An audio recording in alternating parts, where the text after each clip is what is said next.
When I married Emily, I thought it was forever. We met in college. She was studying literature.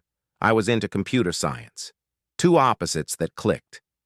I still remember how she used to underline her favorite sentences in books and leave them open on the coffee table like she was inviting me to read her soul.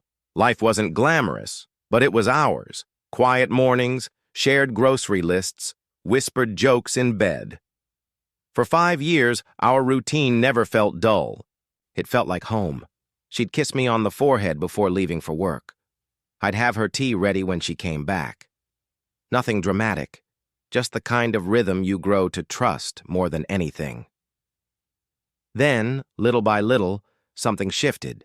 It wasn't sudden. There was no loud fight, no explosive argument, just a growing distance that started in the way she answered, in the pause before she said, "I love you." At first, I convinced myself it was just work stress. She'd recently gotten promoted. Longer hours, more responsibility. I told myself I needed to be more understanding. But then came the silences.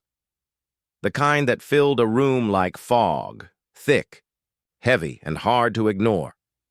We'd sit at dinner with our plates full and our words empty. I asked if she was okay. She smiled, nodded, said she was tired, but her eyes didn't match her mouth. One night, she didn't come home until almost midnight. She said she'd been out with colleagues. Her voice was tight, rehearsed. I wanted to believe her. I wanted to believe in us. But then, a few nights later, she fell asleep on the couch. I went to cover her with a blanket and heard her murmur a name. Chris. The name didn't belong in our house. It wasn't a brother, or a friend, or anyone she'd ever mentioned.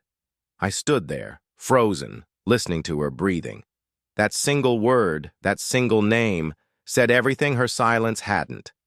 Still, I didn't confront her. I wasn't ready to know. Instead, I watched. I started noticing the way she checked her phone and tilted the screen away from me. The way she wore perfume only on weekdays now. The way she smiled at text messages like someone had written her a secret. I thought maybe I was being paranoid. So I convinced myself to stop looking. But then, one morning, I opened the laptop we shared and found a message. Not by snooping, it was just there, a short string of words, but more than enough. "Last night was amazing. I keep thinking about you." From Chris. That was it. No photos, no details, just confirmation that I wasn't crazy, that the silence had a source. I sat there for a long time, reading it over and over. Not because I needed proof, but because I needed to feel the sting. I needed to understand that this was real. I didn't get angry. I didn't break anything. I didn't even cry. I waited until she left for work. Then I packed a bag. Just the essentials.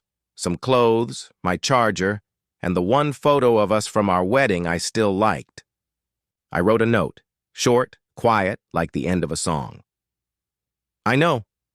I won't make a scene. Take care." That's all I said. I locked the door behind me and walked away from the life I had built. I didn't tell anyone. I didn't ask for sympathy. I didn't even ask her why. I already knew the answer. People cheat because something in them breaks, or maybe because they want something they're too scared to say out loud. But me? I left because I refused to stay where I wasn't wanted, where love had been replaced with secrets. I didn't beg. I didn't yell. I just disappeared. Some say closure comes from confrontation, from making them explain. I disagree. Sometimes, closure is knowing when to leave quietly, without demanding anything, not even an apology. I didn't look back. I didn't check on her. I let the silence between us finish the conversation she had started the night she whispered his name in her sleep. And yet, even as I walked away, I couldn't stop hurting. Because even if you leave with dignity, you still leave with pain. The first few days after I left were quiet in the worst way. Not peaceful, just hollow. I'd wake up and forget for a second that everything had changed. Then it would hit me again. like a second betrayal. I didn't cry. I didn't scream. I just existed. I didn't tell anyone where I went. Not at first. I didn't want to answer questions or pretend I was okay. I barely responded to texts. The only person who refused to disappear was Jake, my best friend since high school. He showed up at my door with a six-pack and no expectations. He didn't ask anything, just sat with me. That night, I broke the silence and told him everything. He didn't say much, just nodded like he'd already guessed. Then he said, "You didn't lose. She did." I wasn't ready to believe him. I went back to work within a week. It was easier than being alone all day. I buried myself in projects, answered emails like nothing happened. My coworkers didn't ask. That was the thing about silence. It followed me, even outside that house. I tried therapy. The first session, I barely spoke. The therapist waited, gently nudging, but I didn't have words. I felt like a failure talking to a stranger about a life I no longer recognized. But I kept going, week after week. And slowly I started putting language to what I felt.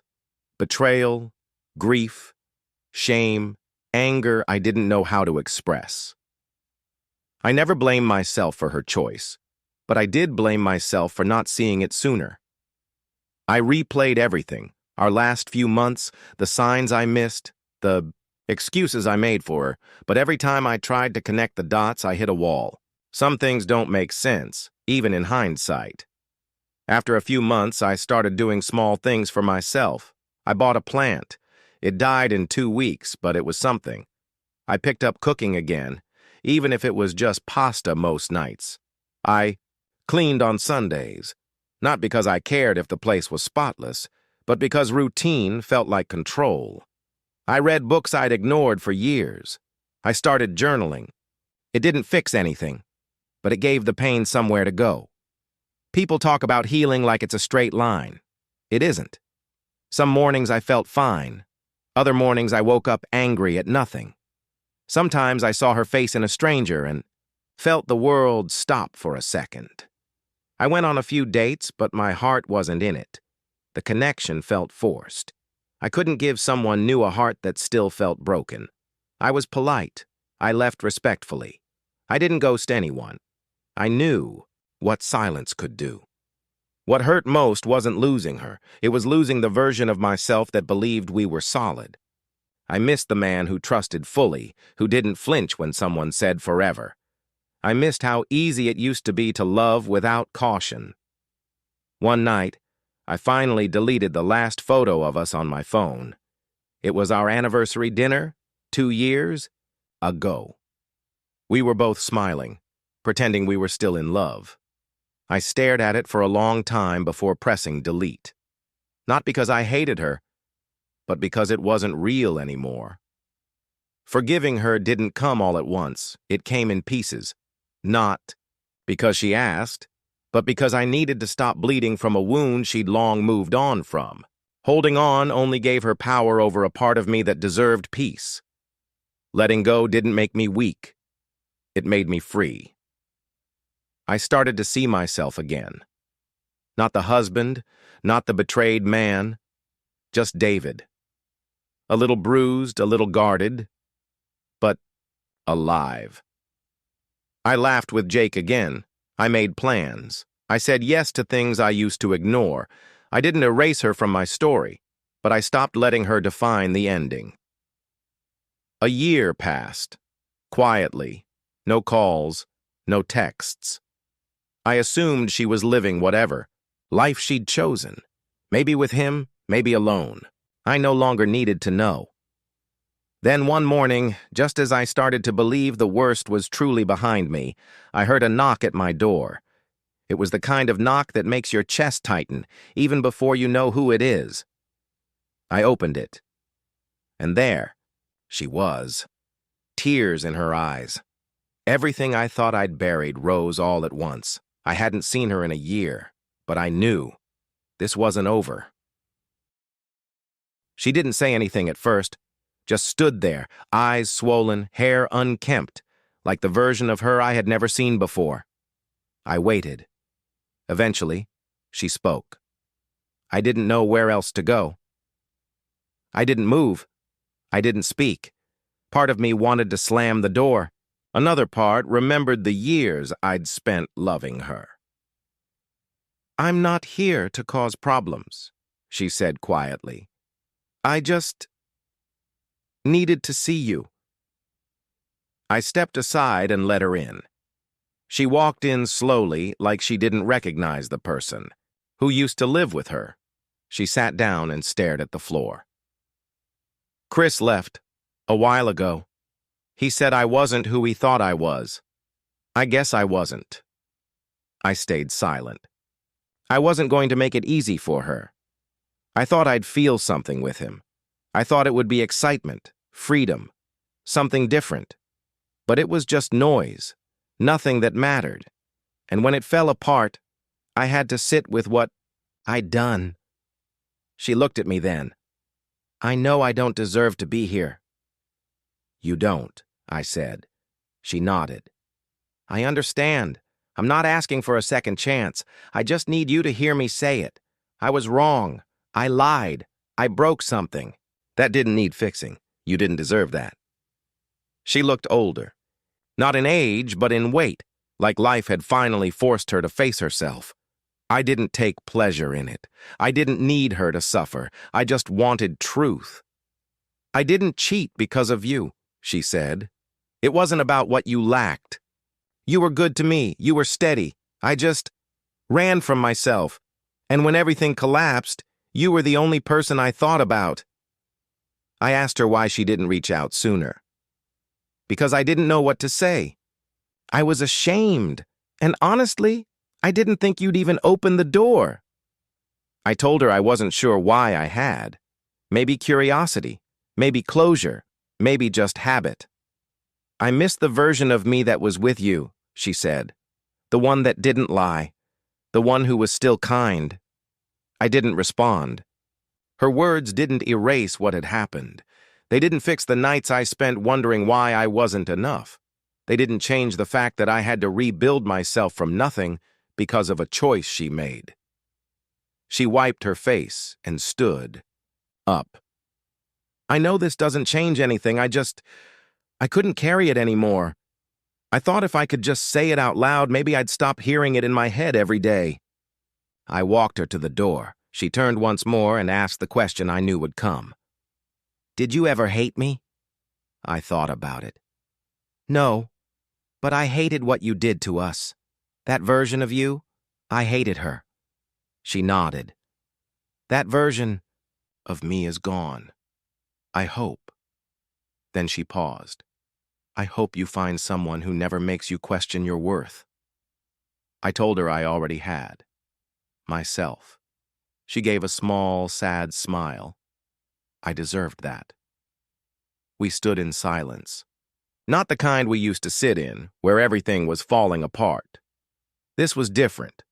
This was the kind that comes after the storm, when there's nothing left to fight about. She said thank you, for opening the door, for listening, for not yelling, for not pretending like what she did could be undone. She walked out without asking for anything more, and I let her go. There were no dramatic hugs, no promises. Just truth between two people who used to love each other, standing in the wreckage of something they both knew couldn't be rebuilt. I closed the door, not on her, but on everything I'd been holding. The guilt. The need for answers. The echo of her name. She left, and I didn't feel broken this time. I felt empty, yes, but not shattered. Sometimes we wait for apologies we think we need to heal. But healing comes when you no longer need them. She came for forgiveness. I gave her honesty.